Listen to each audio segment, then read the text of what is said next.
Marissa. Hope you're doing well. Today I wanted to talk about some social media content ideas. So if you're feeling not so creative or a little uninspired, hopefully these will give you some great ideas that you can use on your social media platforms. So these are gonna be in no particular order, and a lot of this stuff that I will actually create myself will be done in Canva. So if you wanna go check out Canva, you can have either a free account or you can have a paid account. Personally, I have the paid account because I use it so much. And the paid account will give you access to all of the pro features. So I highly recommend getting the paid feature. This is not sponsored, not an ad or anything. I just absolutely love Canva. I would recommend always trying out the free version of things, and then if you find that you are needing the pro features a little bit more, then maybe try out the paid version. We are starting off with behind the scenes. So behind the scenes, I think, is great for showing that you are working, kind of showing what's going on behind the scenes. I think a lot of people just like a glimpse into others' jobs. So showing behind the scenes and just being like, hey, I'm writing up an offer right now. Obviously, you don't have to include anybody's personal information, but there is a way that you could show behind the scenes of you writing up an offer. You could take a selfie and say that you have a listing presentation or an office meeting that day. You could take a picture of your office and just be like, here's my workspace for the day. You could show your desk setup at home and your home office setup.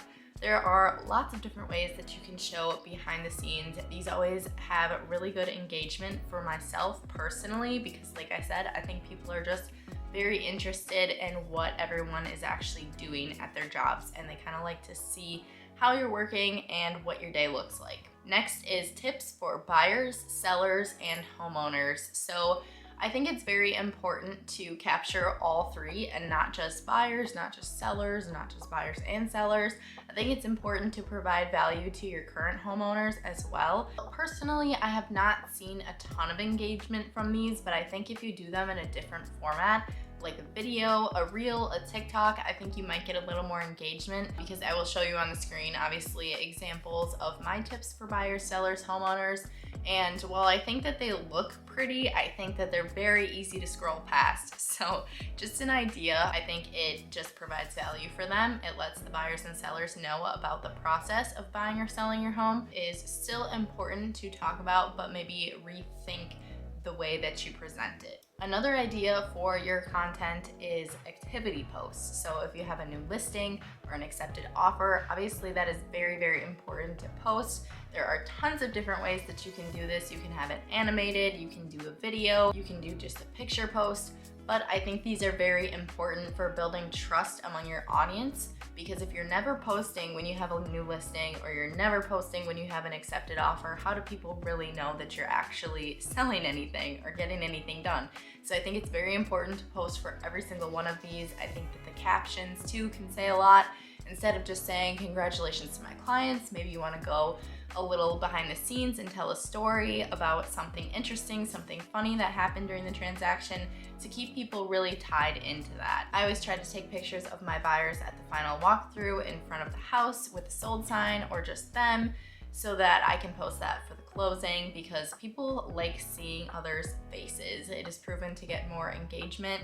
So if you have a face in there and then the house as well in the background, if they're okay with that, of course get their permission. But I think that is a really great way to capture a closing. Next is market information. As real estate agents, we are expected to be the knowledge, the source of what is going on in the real estate market locally. So I think it's very important to talk about this, whether it's going to be a video or a photo post with data on it. It is super important to capture what is going on in the market currently and show that you are a resource for all of that knowledge. The next content idea does not have a ton to do with real estate, but I think it is personable and I think it's still important. So that is posting for holidays, any holidays that really you think are important for mentioning. Definitely not necessary, but if you're looking to implement another piece of content, posting for holidays might be a good idea. Another content idea is information about services that you offer. So if you have anything you specialize in, if you send out neighborhood reports or do virtual appointments or staging,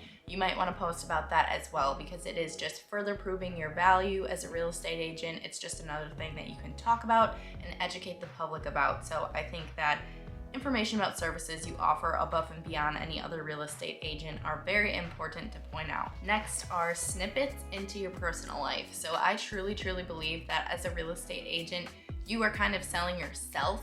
Anyone can really do the job, but you have to be likable. I think that a lot of people choose to work with you because you're trustworthy and likable. And so showing a little glimpse into your personal life and who you really are as a person, I think can be very important. If you want to connect with somebody over your love of dogs or your love of cats or any other passions that you have, I think it could be important to post those and show that you are a real person. It just builds trust over time and people feel like they really know you. Next are sneak peeks about things that are coming. So if you are sending out a newsletter pretty soon, or you are sending out, your calendars, anything, football schedules, things like that, you kind of want to give people a heads up. And then if there's anyone who comes out of the woodwork and is like, oh my gosh, I would really like to receive that, then you can add them to your database as well. Number 9 is educational information about the industry. So commonly asked questions about real estate agents and the industry itself. What do designations mean? Things like that. There are a lot of things that we do not educate the public on, and we kind of have been in it for so long that we forget that other people don't know these things. Last but certainly not least are reviews or testimonials. I think these are very important for showing that you are trustworthy and that you do an amazing job. I have a few final tips for content that I am going to share with you. One thing that I have is try to have a healthy balance of content. Too much of one can be overpowering, so if you only have just sold photos, that really doesn't say very much about you as a person. It shows that you sell a lot, but are you personable? Or if you only post about your personal life and nothing about real estate, there is no way that people are gonna know that you're an agent. Second is to incorporate videos as much as possible. I think when people see your face and they hear your voice and they can put those things together, they feel like they know you a little bit better. So try to avoid only sticking to photo posts. Of course, those are so much easier to schedule and create, but putting the time and effort into videos can be very important. That will build so much more trust with your audience. Thank you for tuning in to my top 10 favorite social media content ideas. I hope this kind of jogged your brain for some creativity and some inspiration, and that you feel a little bit better about making content. If you have any great ideas for content that I didn't mention, please leave them in the comments. And as always, reach out to me with any questions. My email is marissa@thinkhallmark.com, or you can find me on Instagram @soldwithmarissa. Thanks for watching. I'll see you in the next one.